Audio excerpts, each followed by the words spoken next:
أعوذ بالله من الشيطان الرجيم بسم الله الرحمن الرحيم وكذلك جعلنا في كل قرية أكابر مجرميها ليمكروا فيها وما يمكرون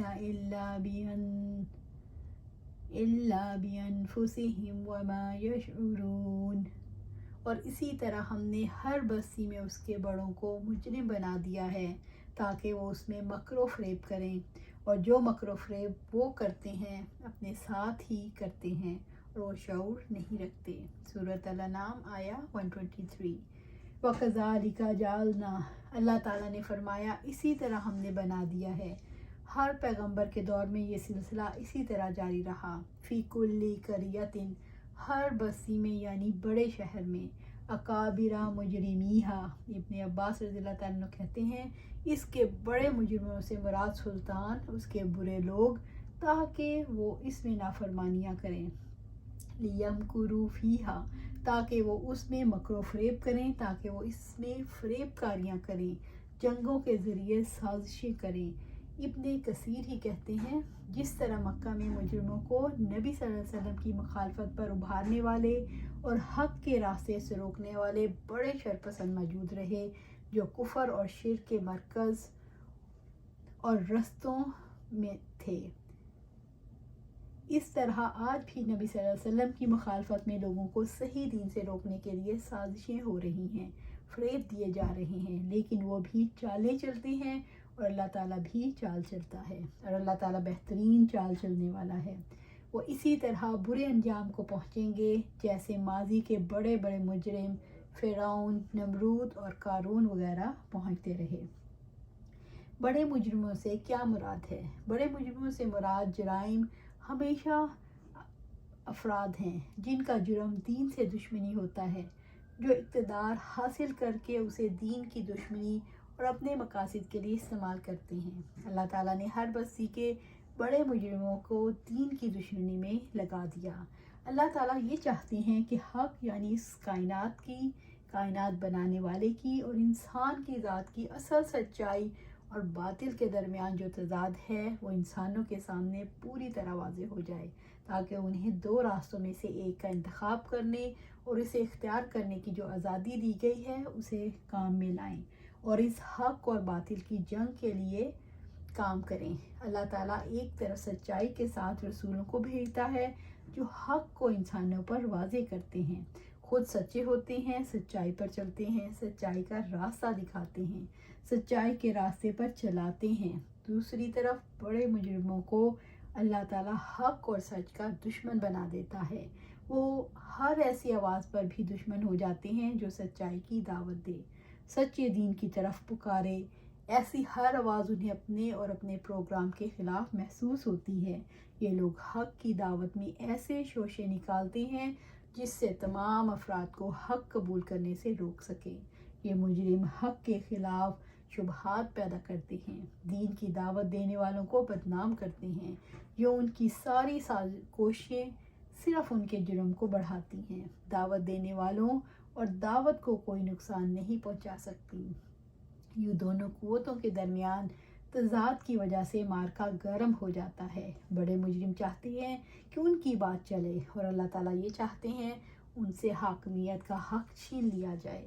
یوں جب بڑے مجرموں کا اقتدار ختم ہو جاتا ہے تو لوگ اللہ تعالیٰ کی غلامی میں آ جاتے ہیں اور انسانوں کو آزادی نصیب ہو جاتی ہے۔ اس معرکے کی وجہ سے لوگوں کے میلانات اور رجحانات کھل کر سامنے آتے ہیں۔ یوں اچھے اور برے انسان کھل کر ایک دوسرے کے سامنے آ جاتے ہیں، کھوٹے اور کھرے لوگ الگ ہو جاتے ہیں، ہر ایک کو اپنے میدان میں کوشش کرنے کا بھرپور موقع ملتا ہے اور امتحان کا مقصد پورا ہو جاتا ہے، جس کے بعد جزا اور سزا کا معاملہ ہوگا۔ اسی طرح اللہ تبارک و تعالیٰ اور بڑے بڑے فاضل لوگوں کو کھڑا کر دیتا ہے جو ان مجرموں کا مقابلہ کرتے ہیں، ان کے نظریات کا جواب دیتے ہیں، اللہ تعالیٰ کے راستے میں جہاد کرتے ہیں، اور اس طرح وہ ان راستوں پر گامزن ہوتے ہیں جو انہیں ان کے مقصد تک پہنچاتے ہیں۔ اللہ تعالیٰ ان کو اپنی مدد سے نوازتا ہے۔ ان کی رائے کو درست کرتا ہے، ان کو ثابت قدمی عطا کرتا ہے، اور کامیابی ان کے اور ان کے دشمنوں کے مابین عدلتی بدلتی رہتی ہے، یہاں تک کہ انجام کار فتح اور نصرت اور غلبہ اہل ایمان کے حصے میں آتا ہے۔ وَمَا يَمْكُرُونَ إِلَّا بِأَنفُسِهِمْ وَمَا يَشْعُرُونَ، اور جو مکر و فریب وہ کرتے ہیں اپنے ساتھ ہی کرتے ہیں اور وہ شعور نہیں رکھتے۔ بڑے مجرموں کے دلوں میں تکبر بھرا ہوا ہوتا ہے، یہ تکبر اسلام سے دوری کا سبب بنتا ہے۔ وہ اللہ تعالیٰ کے بندے ہونے کے باوجود اس سے دور رہتے ہیں، وہ بندے ہونے کے باوجود بندگی کے فطری پروگرام سے دور رہتے ہیں، یعنی ایمان لانا اور اطاعت کرنا انہیں پھانسی کا پھندا گلے میں ڈالنے کی طرح لگتا ہے، اور اس طرح خود بھی گہرے اندھیروں کے مسافر بن جاتے ہیں اور لوگوں کو بھی تاریکیوں میں غرق کر دیتے ہیں۔ انہیں اس کا شعور نہیں ہوتا، انہوں نے حق کی مخالفت کر کے اپنے رب کو کھو دیا، اپنی فطرت کو کھو دیا، اپنی زندگی کے پروگرام کو کھو دیا ہے، اپنے آخری انجام کو کھو دیا۔ اسی طرح وہ زندگی کے قیمتی سرمائے کو، صلاحیتوں اور وقت کو، مال کو ضائع کر کے تہی دامن ہو جاتے ہیں، اور لٹے پٹے اللہ سبحانہ تعالیٰ کے حضور ایسے حاضر ہوتے ہیں کہ نہ کوئی مددگار، نہ سفارشی، نہ کوئی بدلے میں کام آنے والا، تنہا مجرم بن کر اللہ سبحانہ تعالیٰ کے آگے حاضر ہونے والا اپنی زندگی کے دھوکے کے بارے میں بے شعور ہے۔ وَإِذَا جَاءَتْهُمْ آيَاتٌ قَالُوا لَن نُؤْمِنَ حَتَّى نُؤْتَ مِثْلَ مَا أُوتِيَ رُسُلُ اللَّهِ اللَّهُ أَعْلَمُ حَيْثُ يَجْعَلُ رِسَالَتَهُ سَيُصِيبُ الَّذِينَ أَجْرَمُوا صَغَارٌ عِندَ اللَّهِ وَعَذَابٌ شَدِيدٌ بِمَا كَانُوا يَمْكُرُونَ، اور جب ان کے پاس کوئی نشانی آتی ہے وہ کہتے ہیں ہرگز نہیں مانیں گے یہاں تک کہ ہمیں بھی اس جیسا دیا جائے جو اللہ تعالیٰ کے رسولوں کو دیا گیا۔ اللہ تعالیٰ زیادہ جاننے والے ہیں جہاں وہ اپنی رسالت رکھتے ہیں۔ جن لوگوں نے جرم کیے جلد ہی انہیں اللہ تعالیٰ کے ہاں سے ذلت اور سخت عذاب پہنچے گا، اس وجہ سے کہ وہ مکر و فریب کرتے تھے۔ سورۃ الانعام آیا 124۔